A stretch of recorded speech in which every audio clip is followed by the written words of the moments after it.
Hey, what is up, everybody? Welcome back to Mile Higher Podcast, episode 120. So today, Josh is going to be telling us about some possible alien species, and Janelle and I are going to be kind of reacting to it because neither of us know much about this topic, but Josh does. So we're going to hear about some really interesting stuff today. Yeah, a number of different potential species that are out there that have also potentially may have been in contact with Earth as well. So this could very well be the truth about what's going on in the extraterrestrial world. Maybe. Or it could just be a bunch of fantasy bullshit. But either way, you'll have to decide for yourself because we got some interesting stuff to cover. But before we get into all of that, I want to thank our sponsor for today. We've got Aslo. Thank you, Aslo, for supporting the show. We appreciate it. Let's go ahead and jump into the first topic. So the first thing we're going to talk about is actually President Trump. He did a recent interview with Donald Trump Jr. where Donald Trump Jr. is actually asking him about what he potentially knows about the alien issue. So there's actually a little news clip we'll play because it's actually kind of funny and interesting at the same time. Before you leave office, will you let us know if there's aliens? Because this is the only thing I really want to know. I want to know what's going on. Would you ever open up Roswell and let us know what's really going on there? So many people ask me that question. I know, it sounds almost ridiculous, but it's actually the real question I want to know. It sounds like a cute question, but it's actually, there are millions and millions of people that want to go there, that want to see it. I won't talk to you about what I know about it, but it's very interesting.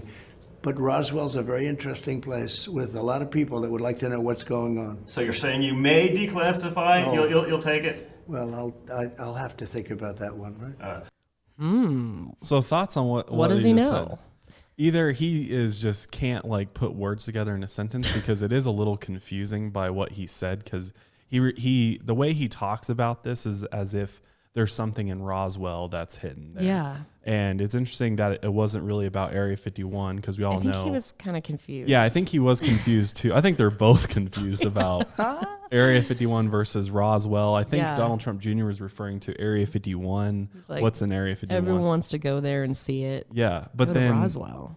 President Trump was saying Roswell, which we all know Roswell was where, kind of the UFO It's not the same place there. phenomenon started. Yeah.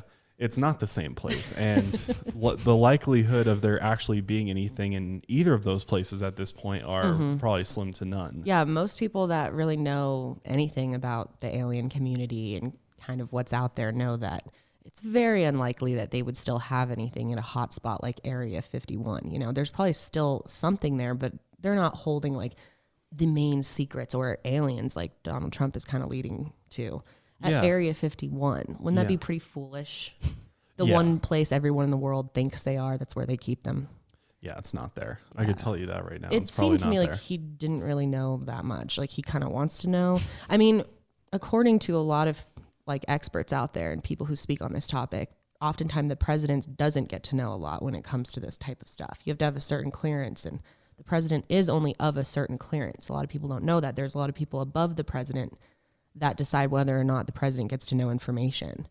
Yeah, I mean, they keep it very compartmentalized in the military. So, the likelihood of him actually knowing anything is very low. But at the same time, it's interesting that he's, talking about Roswell because perhaps, we know the official story out of Roswell was that the Air Force said it was a weather balloon, right?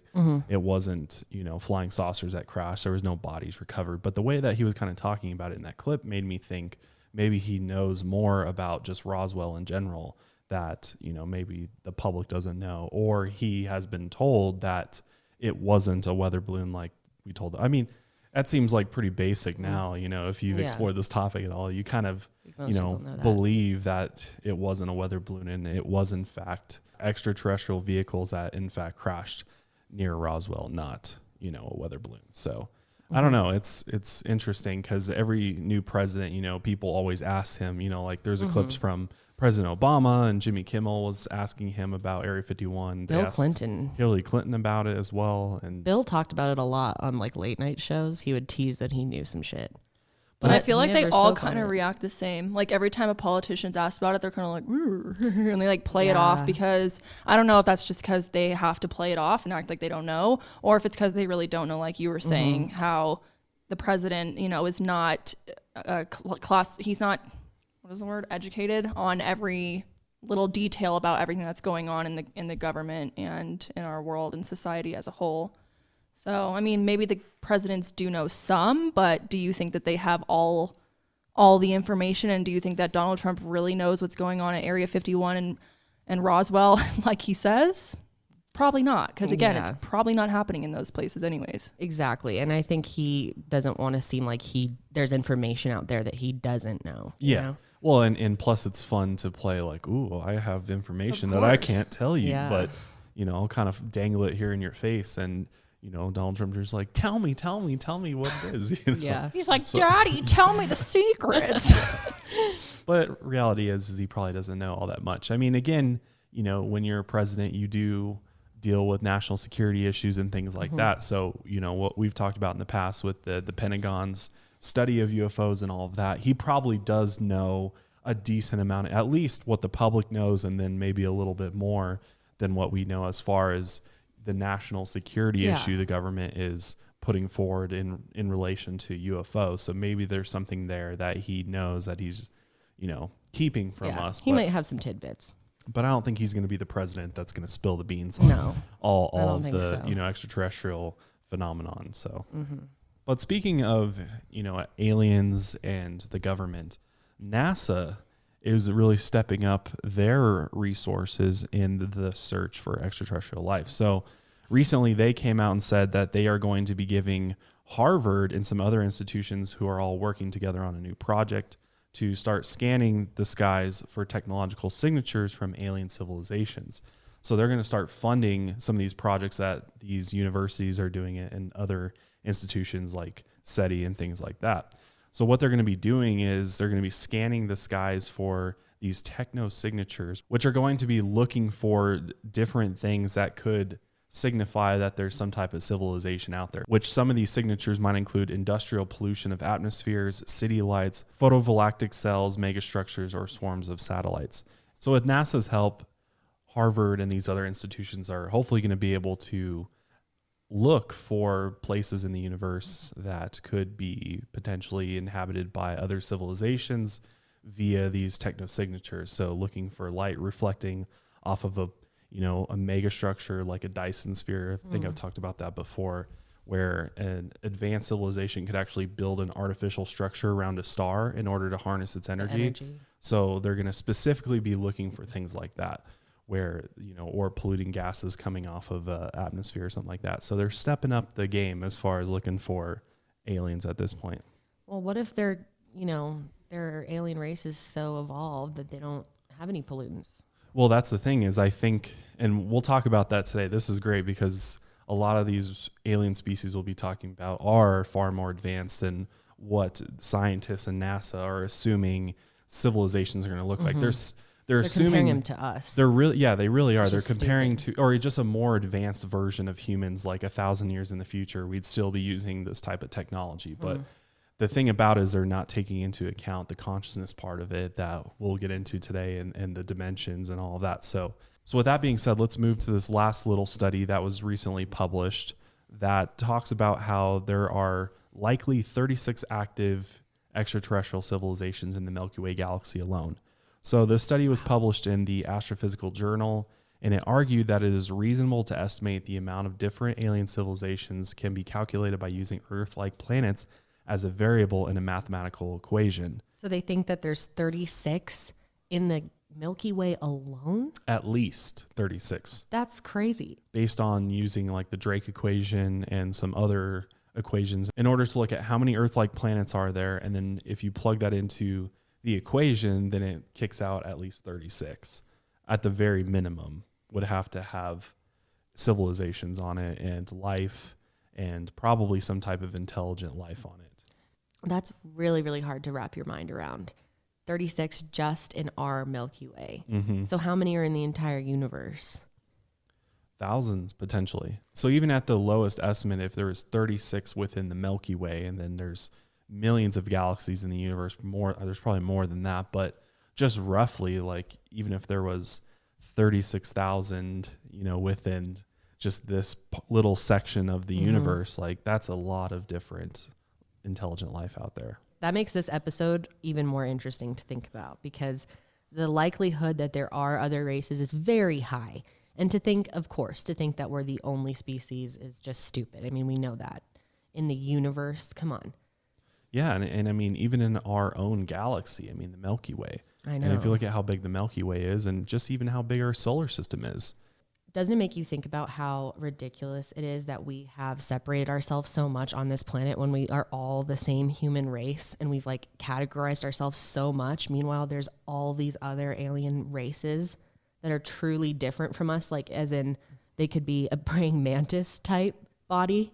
You know, isn't that weird to think about? Well, yeah, and even within those different species, there's races within the species, just like there's races within the human species. Mm-hmm. There's the same thing goes for aliens, and we'll talk about that more today. Like, if you look at all these different potential alien species out there, that would make you sense. Can't say that they're just one race. There's probably different variety. Yeah. Different varieties of these species out there. So, but I think to be evolved, you have to be united, you know, more as a species. Right. Absolutely. More than we are to be, you know, to get to that, you know, first level of the Kardashev scale. Absolutely. Well, and that requires raising your consciousness and really elevating yourself spiritually and mentally in all these different ways in order to reach that. So that's kind of what we're going to talk about today too, is how the different dimensions of consciousness work and how that is such a huge role in evolving as a species and start traveling among the stars and really exploring this universe. Is that we have to do what I think a lot of these other species out there have done in order to traverse space and time, because clearly there's this whole other, you know, source field per se, that just many of us don't even tap into because we're still at this low level of consciousness as a species. So there's all these different things that play into it. So it's pretty interesting. So with all that being said, we are going to be covering 5 different alien species races today. And I mean, it's just an alien episode through and through from start to finish. So hell yeah. Before we get into the first species, we'd like to thank our sponsor for today. In 2020, every business in the country is learning how to adapt day by day. But why aren't banks? Aslo is a free business checking account with invoicing, bill pay, money transfers, no minimum balance, and no fees. Unlike other banking options, there's no minimum deposit required. You'll never be charged for maintenance or overdraft fees, and no ridiculous phone system that feels designed to waste your time. Aslo is owned by BBVA USA, member FDIC, and because they make business banking easy and offer a fee-free checking account, Money Magazine called them the best business banking option for freelancers and entrepreneurs, which is one of the reasons why Aslo is very appetizing to me, is because business banking with some of the larger banks is definitely can get expensive, and it's just a hassle to have to go into the branch to handle most issues.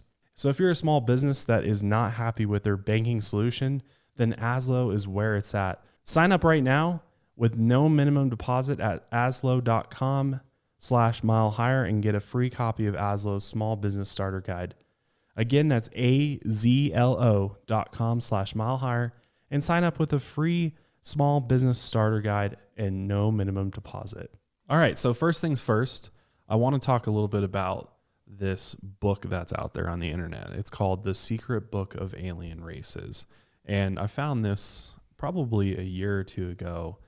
And it's basically just a PDF that's got literally, I don't even know how many different species of aliens they have listed in this thing, but there's a bunch. But today we're going to be talking about 5 different species that many people believe have either visited Earth in the past or are actually still in contact with us here on Earth in some way, shape, or form. And who wrote this book?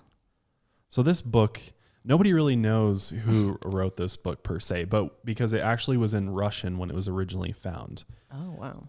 But after it was found, it was translated from Russian to English, as far as we know. So a man named Dante Santori, who was a former Special Forces sergeant from Europe, translated this secret book about aliens from Russian to English. And after he did, I mean, this thing made its way around the internet. And if you're into the UFO phenomenon or aliens at all, you've probably come across this book in your search for information online. I mean, it's out there, and I've got a link, and I'll put it in the description and in the show notes for you guys if you want to check this out and kind of read through it. It's interesting. It's got some, you know, interesting points about some different species out there that you probably haven't even heard of before. So some of the information that I collected on these 5 species came from that, but I also went beyond that and got some more information from some different places, because the thing about this topic is that, you know, it's not like there's scientific journals out there that Or proof. can explain, you know, anything that we're going to be talking about. So yeah, or proof per se. I mean, for all we know, this could be completely made up and just, you know, written by somebody, came from somebody's imagination at some point. But a lot of them are talked about often. You do hear about them in the, you know, UFO community. Yeah, absolutely. Definitely some of the ones we're going to be talking about today. A lot of you have probably heard of some of them, like the Greys. I feel like a lot of people have heard of the Greys. Yep. Yeah, so we're going to be covering the Greys, Reptilians. Or that, yeah. A lot of people have heard of that. We're going to be covering the Pleiadians, or they're also known as the Nordic aliens. Oh, right. I've heard of that. As well as the Andromedans. And last but not least, the Mantis aliens. That one creeps me out the most. But anyways, back to this book. So this book is believed to have been written around 1946 and 1947, and it has constant additions and revisions over the years. And the claim is that it was given to government agents for them to add their information to. So we don't, this book of alien species is really like up for debate and interpretation. I mean, nobody really knows where it came from, but potentially a lot of these species, including some of the ones I think we're going to talk about today, may have originated from this book, because it's old. It goes back to, you know, around when Roswell happened, believe it or not. So I don't know. I don't know what I totally think about it, but it's definitely an interesting read. So when we talk about these different alien species today, we're going to be coming at it from a very neutral perspective when we talk about their origin, their evolution, as well as some of the qualities that they have and potentially what they're doing with us here on planet Earth, as well as like what's their role, you know, what are they known to do. And the other thing too is I'm not really going to go into too much as far as a lot of people believe that some of these species are evil, some of them are good. And again, like it's just up for interpretation. I mean, none of us really know, you know, if they're evil or if they're good, but there's a lot of interesting things that people put forward that kind of puts them in one of those categories. Because I truly believe this, the universe is free, you know, free will is an essential part of being an actual being in this universe. And with that comes duality. So good and evil, right versus wrong. Absolutely. And I'm not one of those people that think that all extraterrestrials out there in the universe are going to be good and, you know, nice to us. That's kind of foolish to believe that. Yeah, and there's some people out there that do believe that all extraterrestrials are good because they believe that they're going to be so, you know, consciously advanced. That's true. That they're not going to want before. to do any harm to others. Or they're so advanced that they're evil. I was going to say, though, a lot of times in that realm, we talk about the importance of having a balance between good and evil, dark and light, because if you have only light, then dark doesn't exist. If you don't have dark, light doesn't exist, and vice versa. And so does it really make sense to have every species be a, quote, good species? Because what does that make them then if there is nothing else to compare them to? And if that's true, then are we the only ones that are so-called like evil or dark? Like are we the only ones out here that are so uncivilized that we're we're the only dark species? Right. I don't know. That That's just kind of doesn't really make sense to me. Yeah, I completely agree. I think dark and light both have to exist in the universe in order to have balance. I feel like we have to have balance in the universe in order for everything to work. Yeah, absolutely. And I mean, if you look at it from a scientific perspective, all the way down to the molecular level, you know, you got neutrons, protons, positive, negative. Yeah, absolutely. Electrons. So it's clearly an essential law of the universe that there has to be this duality. There has to be good. There has to be bad. There has to be evil. There has to be good, you know, because without it, it's kind of, I mean, it's boring for one, but also how do you grow then? You know, like once you reach, it's kind of crazy to think that all life out there has reached this enlightened state where they're all just like kind of gods and they all just want to, you know, get along and they all want continue to just harmony in the universe. Exactly. I feel like there's got to be some that have a natural like self-serving quality to them, you know, where they want to Absolutely. make sure that they're superior and possibly take out other species. Absolutely. There's got to be that too. Yep. And we'll talk about some of those. So the first species we're going to be talking about is the famous grays, specifically the Zeta Reticulan grays. So gray aliens are probably the most common type or form of aliens that we know of. It's definitely popular in media and Hollywood and things like that. Yeah, you see them depicted in Hollywood as grays often. Right. So some claim that there's taller grays and they have an increased authority and a more complex psychology. But then there's also the shorter grays that many people believe are biologically alive, but they're artificially constructed. So they're kind of like a robot or a cyborg servant. Oh, I didn't know that. I've heard of tall and short, but I didn't know that the short ones were like robots. Yeah, there's a lot of people that believe that there's, you know, other species that are artificially creating these smaller grays, and maybe even our government is involved in this and creating the smaller species of these gray aliens. As far as what they look like, they're commonly known to have large heads, big black eyes, spindly bodies, grayish skin that come in different color variations, as well as their head is larger than a human's head. And the classic like clip art alien. Exactly. It's definitely that. And they have no noses and only nostrils, and their arms are usually longer. And they have 3 to 4 fingers, and they can range in size from 3 feet to 6 feet, and they are less physically dense than we are, yet they retain the use of their body form and can change their physical vessels for different purposes. Now, one of the things we're going to be talking about with these different alien species is also where they are on the consciousness scale. Now, if you don't know what the consciousness scale is, there's 3 different states of consciousness that are most commonly associated with living beings in the universe. Now, the scale goes all the way up to 12 dimensions of consciousness. It's the same with like the universe. The universe has, I believe, up to 10 dimensions. So we're talking about it from more of a consciousness, spiritual perspective, not so much a dimensional, you know, space-time type of look when we're talking about the different dimensions, 3D, 4D, and 5D. What would Earth be considered right now, like humans? So everybody here on Earth at the very base is a 3D consciousness being. So we perceive everything in a purely physical state at the very least. But all of us have the potential to reach a 4-dimensional or 5th-dimensional consciousness. And we can kind of go between them sometimes as well. So I'll explain what that means exactly. So 3D consciousness is kind of just your, you know, everybody starts out there, and a lot of people out there kind of get stuck there. You know, it's kind of looked at as like you're asleep. You're not really perceiving more than just yourself. Everything is centered around yourself, and you're not thinking about others. You're not thinking about the bigger picture. You know, a lot of people get trapped in that, you know, point of view. Your so, own life, yeah. Right. So when you transition to a 4D consciousness, you're beginning to awaken to this idea that we are all connected and that there is more to life than meets the eye. So it's kind of like the woke scale in a way, like you're kind of just waking up from being, you know, asleep and starting to perceive the world more for what we can't see. So a lot of people say that we are in the Great Awakening right now. Does that mean we're like headed towards a 4D world? Is that possible to have on Earth?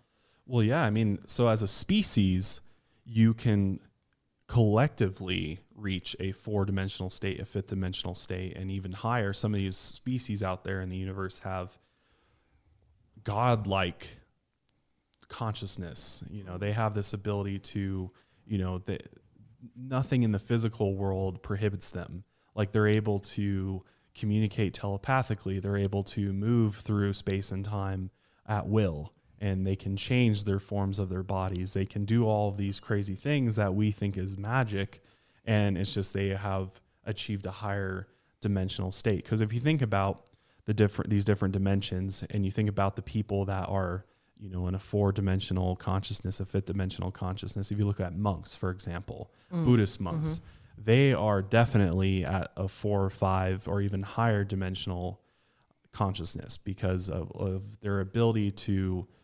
meditate for long periods of time, to astral project, to remote view. All those different things play into that. We even talked about on this show one time, I can't remember his name, but he was a monk that meditated for so long that his body started glowing. He like reached a different state completely. Remember that? Yeah, the light body. Yeah, the light body, if you look that up. Yeah, it's a real thing too. It's was captured on camera. So that's so interesting. You can transcend your physical body and eventually turn into a light being, essentially. Like you're able to reach that point. I know a lot of people are like, Josh, what the hell are you talking about? Like, this sounds crazy, and it might not be true. I mean, it's still, at the end of the day, it's a belief system. It's your own interpretation of the universe or someone's interpretation. We're not like sitting here being like, this is fact, this is true. Yeah, well, and to an extent. Yeah, well, that's the thing about it, is consciousness is this mystery still. We don't understand it. But what we do know is that there is different states of consciousness, just on a very basic level. That is provable, yeah. There's being asleep, and what happens when you're asleep? You dream. So a lot of people attribute reaching a 4D consciousness to being able to access the dream world and be able to harness that altered state of consciousness in a different way. So not just, having your typical dream, but lucid dreaming to astral projection, where you're actually, leaving your body and traveling somewhere else, as well as remote viewing. So seeing another place in space and time. I really would love to interview someone who has done that or claims to have done that. I think that's fascinating. I would love to be able to do that one day. It's hard to find somebody that, you could feel like you could trust enough to give you an authentic, account of their experience. Because I feel like a lot of people are like, oh yeah, I've done that before. But it's like, okay. Truly. Yeah.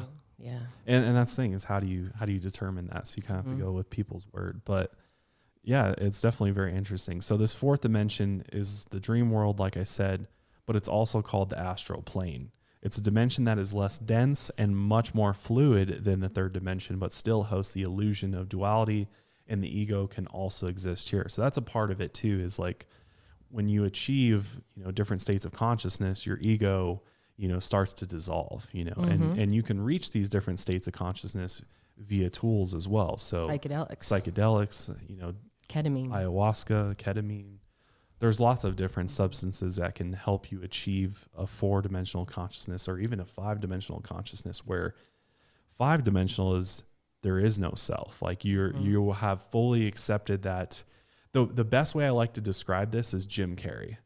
I love listening. I don't know if anybody else out there has listened to some of his talks about, his awakening spiritually. He had a Kundalini awakening. Yeah. And that in itself is reaching a 5-dimensional consciousness where you are one with the universe. You are one with everything. Ego ceases to exist. And he likes to say, I don't exist. There's those famous clips of him interviewing, and he just people are like, what happened to Jim Carrey? I don't care what you think. I don't care. He's like, I went to the most meaningless thing. Yeah. Right. And he said all of this is meaningless. That's a great clip. Where was he at? Fashion Week, I think it was. Yeah, look up like the Icon Awards, Jim Carrey or something. Awards, it's so funny. It's a great clip. Yeah, and that is a perfect example. I mean, I believe Jim Carrey has achieved a 5th-dimensional consciousness, because he doesn't even refer to himself as Jim Carrey anymore. Jim Carrey was a character that he played, and he is everything. He isn't a person anymore. He is all that is around to us. him. Yeah, right. From his perspective. So, and that's what reaching a 5th-dimensional consciousness means. Completely different understanding of the universe and life and what it means to be alive. It's really kind of reaching a state of enlightenment as much as we can as a human. So, but a lot of people look at him and think he's fucking crazy. Right. That's the thing about it, is a lot of people would say, what happened to him? He fell off the wagon. Too many drugs, maybe. Yeah. But in reality, he could just be, just pushed his consciousness along farther than, the majority of people ever will get to.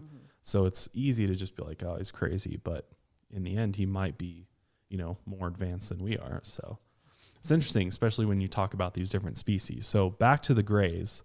So the grays exist in the 4th dimension and are starting to evolve in the 5th dimension. So all of these species on a consciousness scale are higher than us. Yeah. None of these species that we're going to talk about are at the 3D. That sucks. I wish there was someone that was lower than us, or, you know, you never hear about an alien species that's just like dumb, you know? Well, yeah. I mean, if it was dumb, then we'd probably see them all the time. Or we wouldn't. No, why would we see them? Well, because if they're in the third dimension, it's also going to be harder for them to hide from us. Unless they're on another planet somewhere. Well, yeah. That's what but I'm saying if there was a species here in the we're third talking about dimension. ones that have possibly traveled here. Right. Yeah. So if you're dumb, you probably haven't figured out how to space travel. Exactly. But you're right. There could be a planet out there where there's some, you know, unevolved other ass species beings. like humans that I are hope we're not the worst of them. probably not. If you look at the chances, there's probably other, you know, 3D humans out there somewhere, or beings out there for sure. Plus, I'm sure there were tons of, if this is true, there were tons of civilizations millions of years ago that have gone extinct by now. Yeah. Correct. And so we have no idea. Even, you know, right now, maybe we're the dumbest ones. Yeah. But, you know, who knows what could have happened millions of years ago or what can happen millions of years from now. Like maybe there's a civilization that's just now starting up, and in 5 million years, they'll be super advanced. Yeah, that's true. Everyone's got to start somewhere, right? If that's how a species gains experience and becomes more conscious, you have to start somewhere. So there has to be less evolved species. And hopefully we are evolving, even if it feels slow, you know, hopefully. Yeah, well, that's the hope, and that's why people really need to wake the fuck up, because it's crucial to our survival as a species. I mean, think it's happening. I think there is a bit of an awakening. I think we're at the very beginning of it, but it's happening. Yeah, well, I mean, if you believe in the age of Aquarius at all, then you have to hope that is going to, you know, hopefully lead us into this next chapter of the human Look at what's happening. species. Yeah, yeah. Even in the last few years, Me Too, and there's a lot coming out. A lot of people are waking up and thinking for themselves. Mm-hmm. Absolutely. More than ever, more than their parents did, you know? Absolutely. So the gray aliens are a product of this universe, and they initially developed in the Zeta Reticuli binary star system, which is about 40 light years from Earth. Now, Zetas are ahead of us by a few million years or so. And because they are so far ahead of us in time, they have become space travelers. And many spend their entire existence in space. So a lot of them, I mean, if you think about that, they're constantly traveling around. A lot of these gray aliens are. They're not planted on one particular planet. They're just kind of traversing space, going where they want to go. So Zeta Grays can integrate with the consciousness of anything. And this is how they create as well. Their ships and equipment respond to their telepathic communication and are considered live beings. That's really interesting to think about for a second, that the ships that they're actually flying in could be, you know, them just formed into a ship. That's weird to think about, for sure. And so like all the UFO footage that we've seen of these, you know, different objects are actually the biological being itself. They're like Transformers or some shit. Yeah. Kind of. Yeah, they can sort of change their form to, you know, what they're trying to do when they travel specifically. It's also interesting too, because with the Roswell crash, the flying saucers, they said, had no buttons or anything like that. Like there was no levers or any sort of driving piece to the actual ship at all. That it was like they operate it telepathic. Yeah. Let the user minds to do it. So they have this ability to not only time travel, they can shift from 3D to 4D, but they can move through other dimensions as well. So a lot of these UFO vehicles that we capture could potentially be just grays flying around. The grays have been involved with this Earth periodically since the first life forms were established here, and with humanity since their earliest evolutionary leaps. So one of the sort of staples as far as the grays go is they are most commonly associated with the type of aliens that people experience during abduction encounters. So, and the reason for this is because many people believe that one of their main purposes for being here is to study our DNA. That the reason why they're abducting humans is so that they can conduct experiments on us and extract DNA samples. It's not necessarily that they want to hurt us. It's more that they're They're studying us. They're definitely studying like us. a bunch of hamsters. Yeah, Yeah. Or mice. Do they experiment on hamsters? I don't know. I don't know about hamsters. I know they do mice though. Yeah, I don't think they're doing hamsters, but yeah, I mean, we're kind of like the guinea pig for them. Like we're their test subject. The other reason why they're interested in extracting DNA from us is they want to create hybrid species. Our DNA mixed with their DNA to try to create like a new type of being that, you know, can get both qualities. Because I think there's something that is unique to humans that a lot of these alien species are very interested in.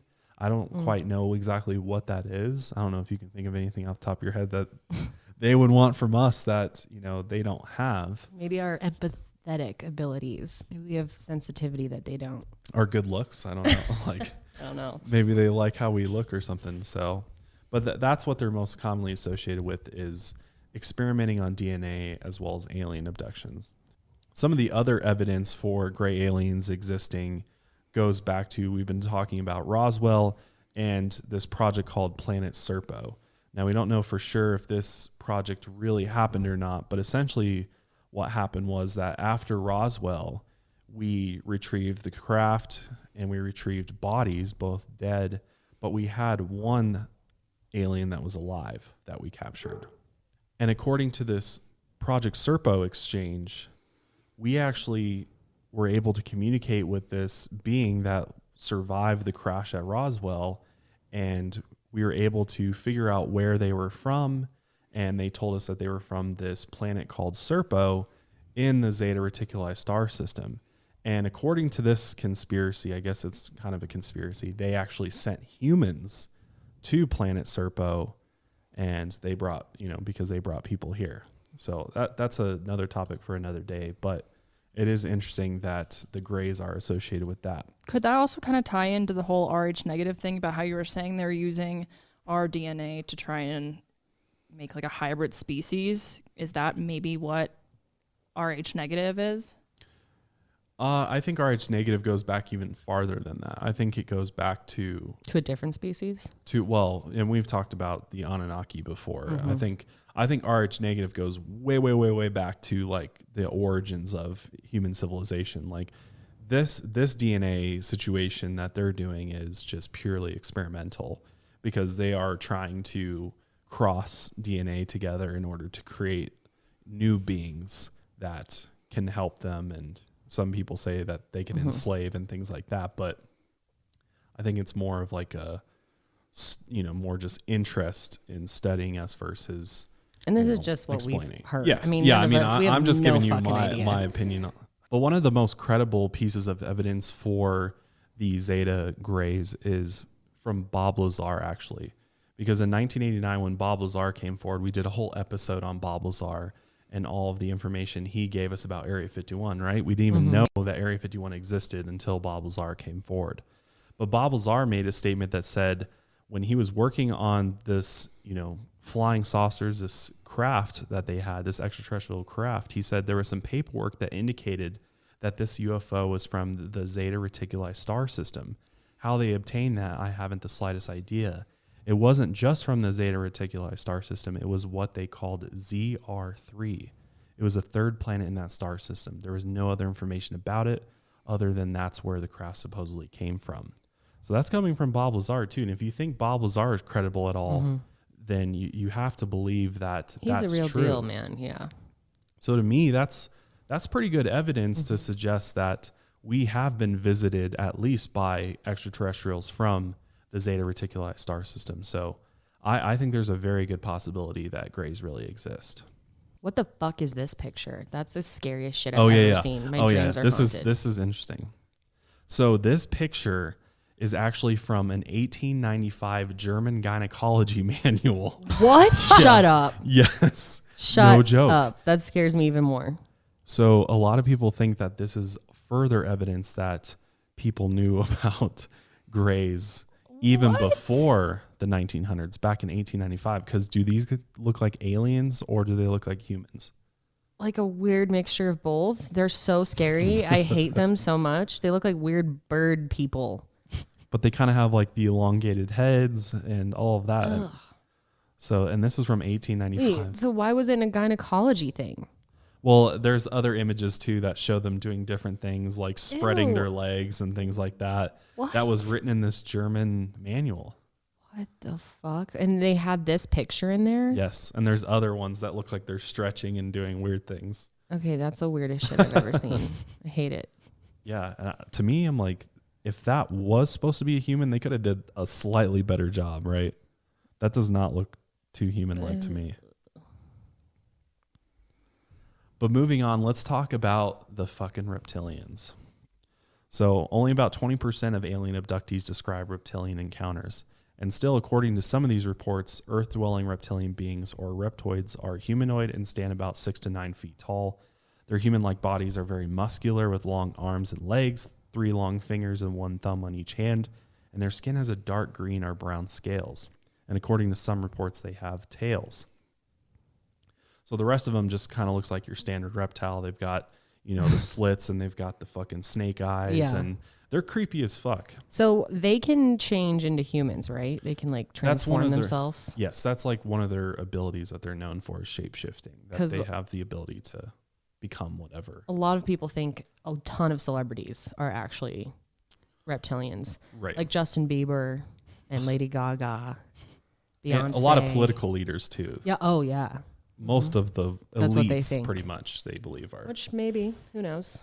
So jumping right to the conspiracy theory surrounding reptilians now, this originated with David Icke, that he's the one who came up with this whole conspiracy that the reptilians have like interbred with humans to form the sort of elite group, the Illuminati, or all a bunch of reptilian human hybrids that, because they're, two species together, that they're able to shapeshift, and that's why they're able to look perfectly like humans and shapeshift into reptiles and reptilians when they're, not in the public light. And according to David Icke, everybody in the elite class and all the governments, businesses, banking, and even the royal families are, at least part reptilian. I wish there was more evidence for that.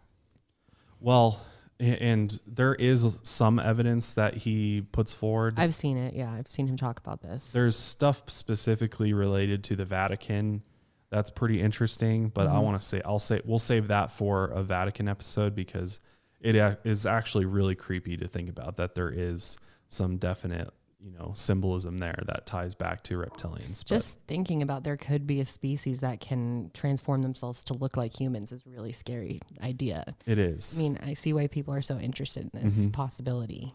Right. Yeah. No, I agree. And according to David Icke, the reptilians are a negative species. They are here to control us, to take over the planet, and they feed off negative energy provided by human misery and suffering. And so that's essentially what their goal is to completely take over the human race and destroy it. How the fuck For their does David power. Icke know that? Yeah, I agree. Yeah, I mean, and that's the thing, is a lot of people do not, just think he's kind of crazy and has no idea what he's talking about. And that, But he might. I mean, I don't know. I don't want to completely discredit him. I don't know enough about this, I feel like.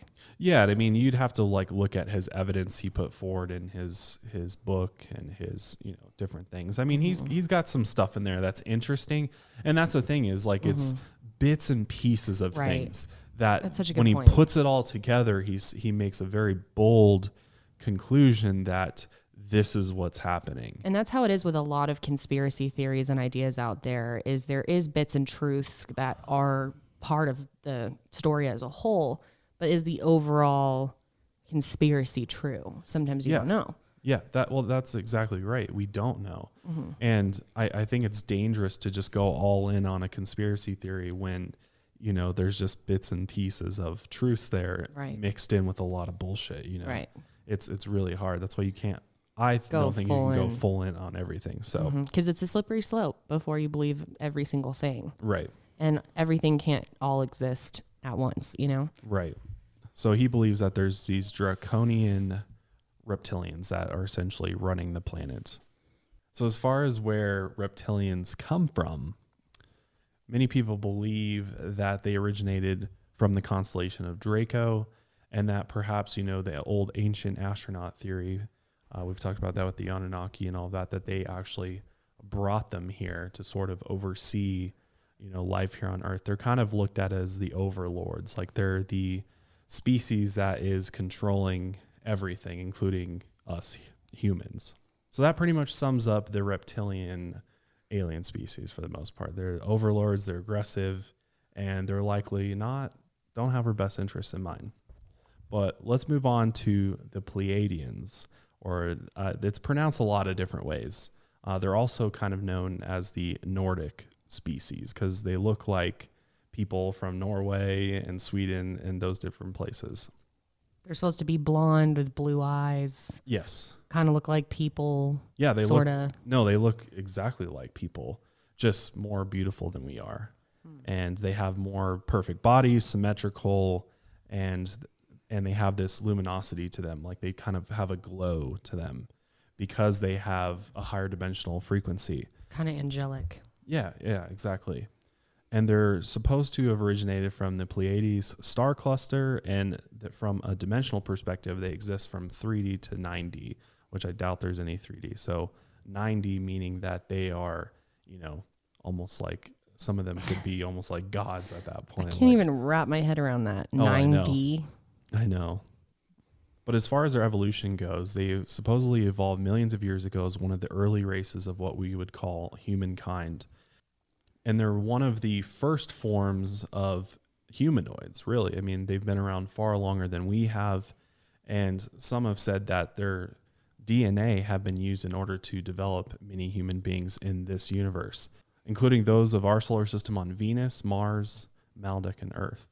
So prior human species, we've talked about life on Mars at one point, potentially. Good possibility. Right. The Pleiadians had something to do with it. It's kind of a trippy idea to think that there could be an alien race that looks exactly like us, that's walking around Earth with us, and we wouldn't even know. Yeah, and this would be the species to do it for sure. They would be the ones that we probably would just notice, like, hey, that person has some serious glow to them, Beautiful, Yeah, exactly. They're striking to look at. So they're known to be healers on many levels, and they can empathize and soothe all pains with their sensitive communication and transfer of light. They communicate by means of light transfer, and these beings have a natural radiance that comes from their mystical knowing of how to connect and share source light. And their involvement on Earth is to provide genetic and energetic models for early human development, and they are the missing link in our evolution to our current form. They were also the guides for Atlantis and Lemuria and have been involved in the nurturing of many life forms on Earth that began elsewhere, such as whales and dolphins, they say. So they almost seem like protectors. Yeah, they're definitely like guardian species for sure. Because I've thought about that a lot. If there are all these alien species, what's stopping any of them from coming and just taking over our planet and enslaving us? Maybe there's a species out there that protects us. Yeah, there's absolutely. a force that keeps other, species from fucking with other planets. Absolutely. Well, that's kind of the belief among people that think that these are real, is that there is a council of extraterrestrial species that meet, and much like the UN meets on Earth, there's kind of like in Lilo and Stitch. Yeah, similar to that for sure. Like they get together and there's good and bad, and there's a balance there. And yeah, because why wouldn't the reptilians just take over the planet whenever they want and start ruling us? Well, it's because there's these other species out there that are looking out for us and playing as our guardians in a lot of ways. That makes me sleep better at night. I like to think that they would step in if we're doing anything really stupid. Like if we're about to get into a nuclear war or something, they would stop us. Yeah. Maybe. Wishful thinking. I mean, I think so. I believe that because I feel like why hasn't something happened yet? Yeah. And there has been other examples of, bomb nuclear reactors being stopped. shut down during tests, things like that. Yeah. So there definitely could be guardians of Earth out there for sure. So a lot of the information that we have in regards to the Pleiadians is from people who have claimed to have encountered them. And a lot of the stories originated with a person named Billy Meyer of Switzerland, who claimed he had several visits with them beginning in the 1940s. And the majority of his information came from discussions with a female Pleiadian named Samges in the late 1970s and early 1980s. So this particular alien species has been talked about for years now. I mean, almost 100 years that people, and not just Billy, there's other people that have had encounters with what they believe or were told by the being that they were, these Nordics or Pleiadians. Other theorists have claimed that the Pleiades aliens and humans share a common ancestor, but no evidence of this has ever been discovered until now.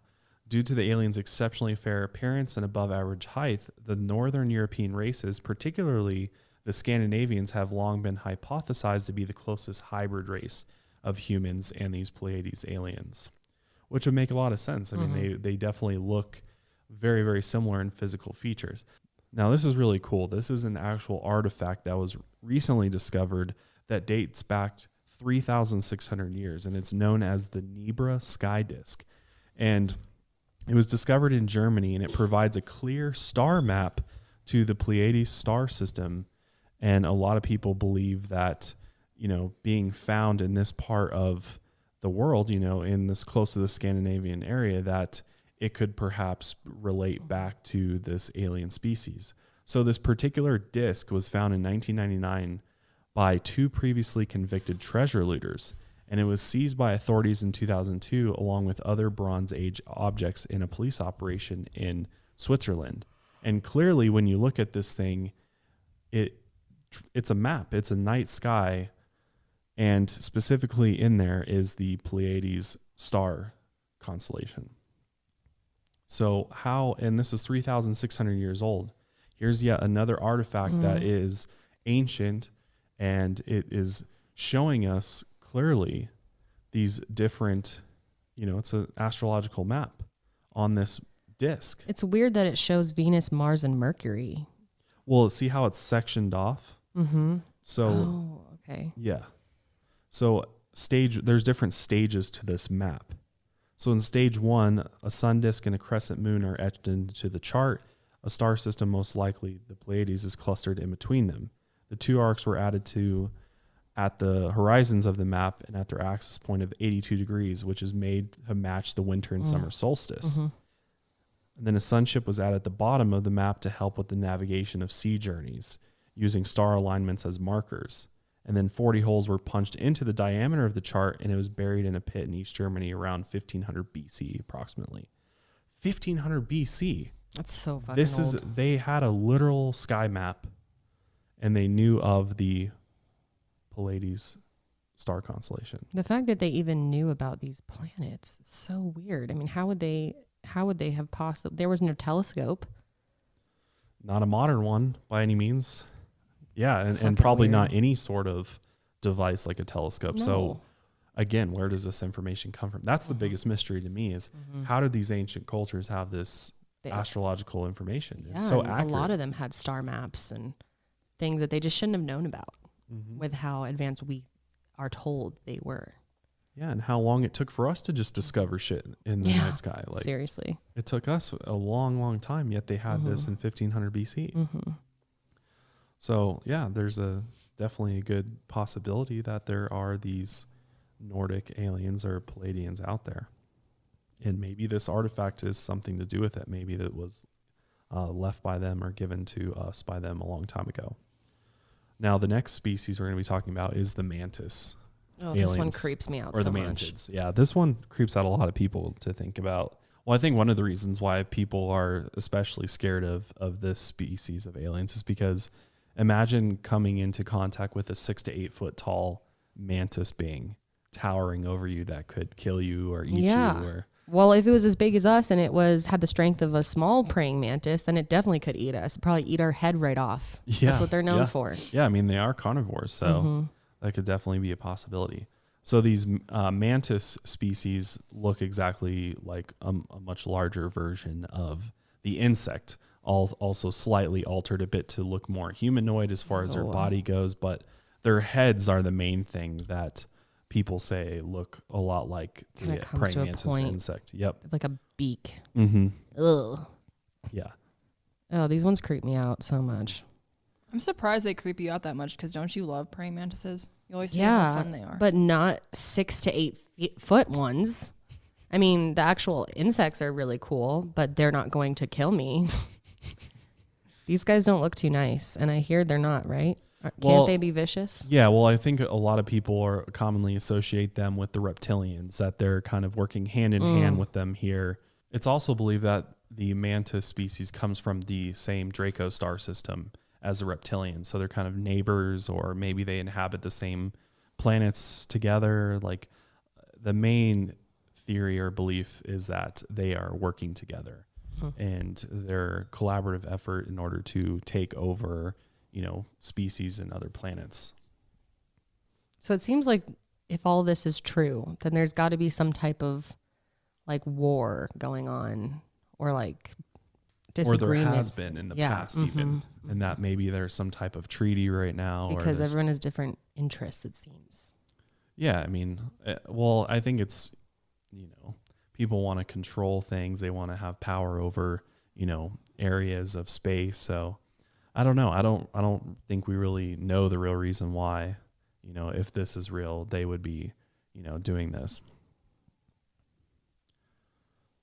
But apparently they also communicate with humans using telepathic messages. And I know I've seen a couple people who have claimed to have encountered these beings and said that it was like one of the most terrifying things they've ever experienced. That, coming face to face with one of these guys is scary enough, but then to have it in your head talking to you, and apparently they talk in this clicking, like they kind of click, they ew, like kind of like they're almost so like munching, but it's like this fast clicking language. You know what they're saying in your mind. It's being translated to you in your head. It's fucking trippy.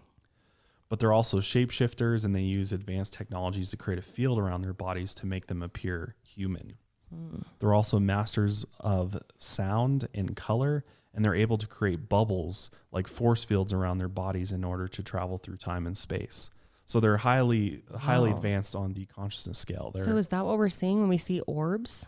It could be. That's what's crazy, is that the orbs that we're actually seeing could A, be light bubbles, spirits, or B, they could be extraterrestrials that are just traveling in a different form. Damn. Which is crazy to think about.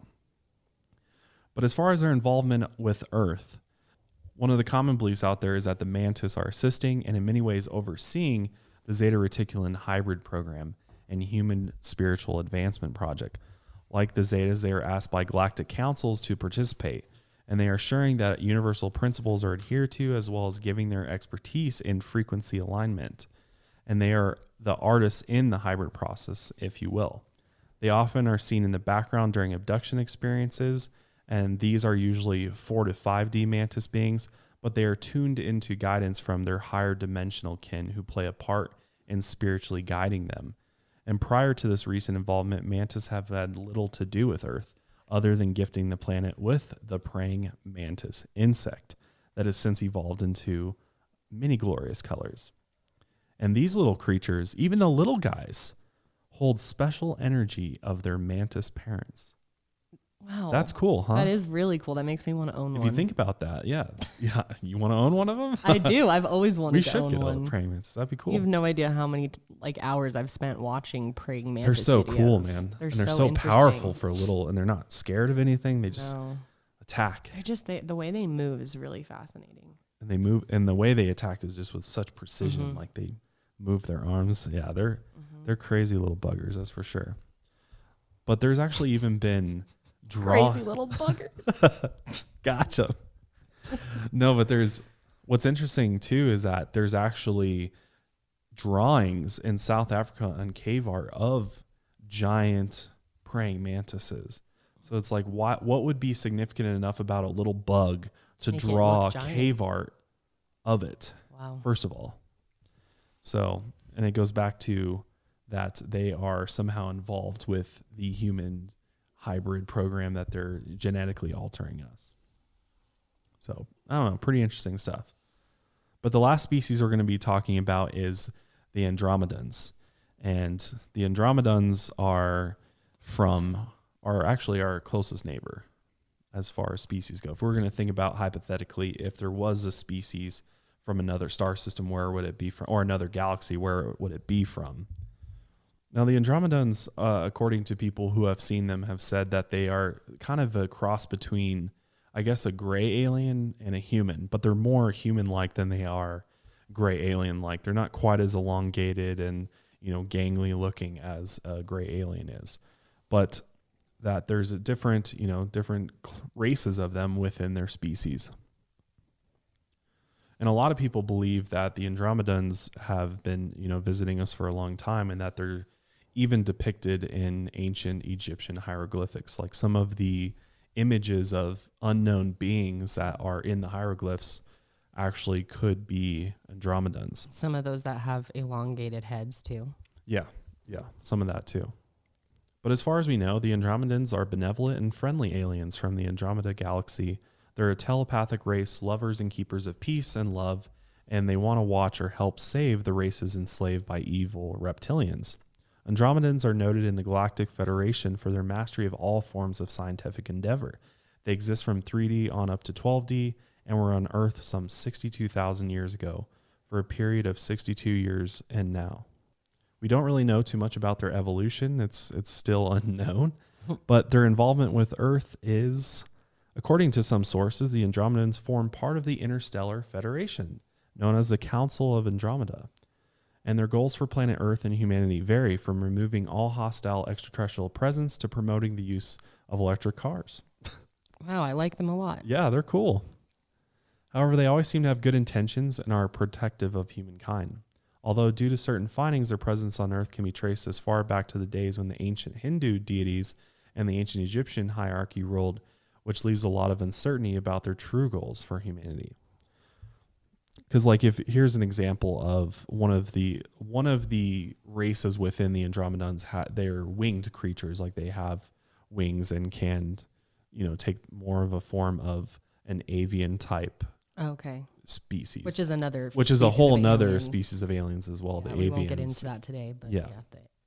So they're saying because there's clearly these humanoid avian beings on some of these, etched into some of the stone in the temples in Egypt and things like that. So people suggest that perhaps, the Egyptians and even the Sumerians were actually depicting these Andromedan aliens. But one of the biggest pieces of evidence that I find very, very interesting is that Dr. Stephen Greer, who, many people think is leading the UFO alien world, he actually, in his latest film, Close Encounters of the Fifth Kind, he believes in this whole concept of, contacting extraterrestrials through meditation, through consciousness. In one of his CE5 encounters he had where a bunch of people get together and attempt to make contact with extraterrestrials, he actually made contact and spoke with an Andromedan being named Bijou. And I'll play the clip. It was Bijou? Bijou, yeah. Told him his name. He's got a picture of him and everything. It's really interesting. What? Watch this. I want to see that. We haven't seen it yet, but a lot of people want us to react to it on an episode. Yeah, I would love to. Because we'd love to talk to Dr. Greer himself in person. And our goal is to get him on this show one day. We will get him one day. But it's a little hard right now, given the state of the world. Yeah. There's not much traveling going on. But we got to watch that, his newest Well, this is a documentary. clip that's on YouTube. And we'll play the little clip with Bijou in it. When I asked him where he was from, he said it was from Andromeda galaxy. They're interested if you have a pure heart, a clear intent, and you're wanting to join them in universal peace. That's it. What do you think about that, though? I mean, that's probably the best evidence that we have of these Andromedans. I mean, I really am fascinated by anything Dr. Greer says, and I will listen and take it seriously. So that's really intriguing. And he provided evidence. I mean, he said that when we saw it, it was just a light form. It was just an orb, essentially, and that with the cameras that they had, which I don't think people realize that camera technology is coming a very, very long way. We're actually starting to be able to see things that the naked eye can't see. And, with different types of lens, we're able to see these different types of light and, even potentially like different dimensions. It feels like. Well, it's the way that sometimes in photography, especially paranormal photography, you see orbs and stuff. Yeah. That can be picked up with lenses, but like you're saying, more advanced lenses are getting even more. And not only lenses, but software as well. There's, there's software out there that has allowed us to actually look at spirits that are, inhabiting haunted places. We're able to capture nothing to the naked eye, but then when you run it through this software, it's able to actually create the actual image that was there that just couldn't be seen. Yeah.